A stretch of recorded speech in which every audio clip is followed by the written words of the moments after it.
ভাইয়া সামনে যেহেতু ডাকসু নির্বাচন, একজন ক্যান্ডিডেট হিসেবে আপনার প্রতিক্রিয়াটা কি? আমার নাম মোহাম্মদ তরিকুল ইসলাম সিয়াম, আমার ডাকনাম সময়।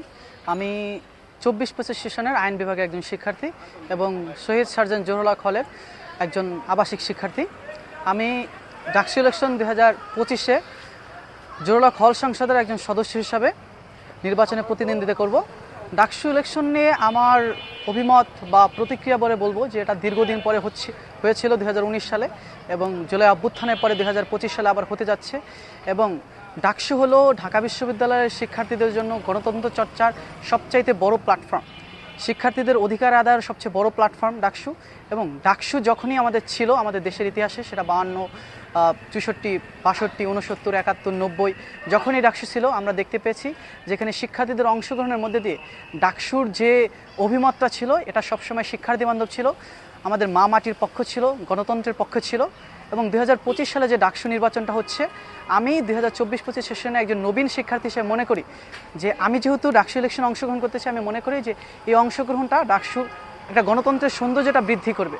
আমি ডাকসু ইলেকশনটা খুব পজিটিভভাবে দেখছি। আমি মনে করি এটা প্রত্যেক বছর হওয়া উচিত এবং এখানে সিনিয়র জুনিয়র সকলেরই পার্টিসিপেশন থাকা উচিত বলে আমি মনে করি। তো এখন ঢাবিতে কিরকম অবস্থা বিরাজ করছে সামনে নির্বাচনকে কেন্দ্র করে? ঢাবিতে নির্বাচনকে কেন্দ্র করে এখন পর্যন্ত আমরা অনেক উৎসাহ উদ্দীপনা দেখতে পাচ্ছি। গতকাল ডাকসু ইলেকশনের মনোনয়ন ফর্ম নেওয়ার জন্য এবং জমা দেওয়ার জন্য একদিন সময় বৃদ্ধি করা হলো। এটা নিয়ে বিভিন্ন মহল থেকে বিভিন্ন কথা উঠেছে, তারপর আমি এটা পজিটিভলি দেখছি, ঠিক আছে। আর শিক্ষার্থীদের মধ্যেও দেখতে পাচ্ছি যে প্রচণ্ড আগ্রহ আছে, তারা তাদের পছন্দের শিক্ষার্থী, যোগ্য দক্ষ কাউকে নির্বাচন করতে চায়।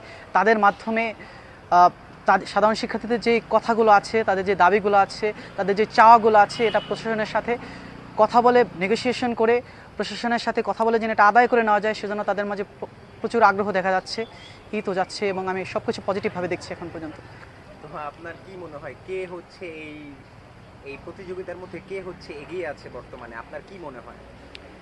এখন পর্যন্ত মনোনয়ন ফর্ম নেওয়া, ক্যান্ডিডেট, হ্যাঁ, এখন পর্যন্ত মনোনয়ন ফর্ম নেওয়া এবং ওটা জমা দেওয়া হচ্ছে, এবং বিশ্ববিদ্যালয় কর্তৃপক্ষ আরও একদিন সময় বৃদ্ধি করেছে। এখন পর্যন্ত ওভাবে স্পষ্টভাবে বলা যায় না যে কে এগিয়ে আছে বা কে পিছিয়ে আছে। এখন মোটামুটি সবাই নির্বাচনের প্রচারণা চালাচ্ছে।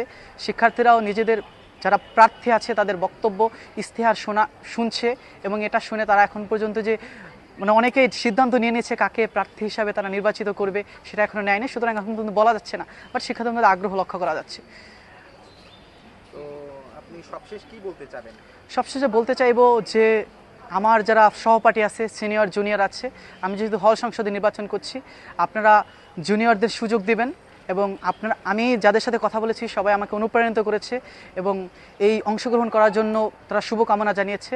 এবং আমার সিনিয়র জুনিয়র সকলের নিকট আমি প্রার্থনা চাইব যেন আমাদের 104 ব্যাচের একটা কণ্ঠ হিসাবে, জহুরুল হকের একজন সাধারণ সদস্য হিসাবে আমি প্রশাসনের সাথে বসতে পারি এবং সাধারণ শিক্ষার্থীদের অধিকারগুলো আদায় করার যে সুযোগটা, এই সুযোগটা তাদের একটি ভোটের মাধ্যমে আমাকে দিবে বলে আমি মনে করি। তার মানে আপনি চাচ্ছেন যে যোগ্য প্রার্থী হচ্ছে নির্বাচিত হোক? আমি চাচ্ছি যে যোগ্য দক্ষ, সেটা হোক কোনো প্যানেল থেকে, হোক স্বতন্ত্রভাবে, তাকেই যেন শিক্ষার্থীরা ভোটটা দেয় তাদের বিচার বুদ্ধি বিবেকের মাধ্যমে, এবং যে শিক্ষার্থীদের পক্ষ হয়ে কথা বলবে তাকেই যেন তারা নির্বাচিত করে, এটাই বলতেছি। থ্যাংক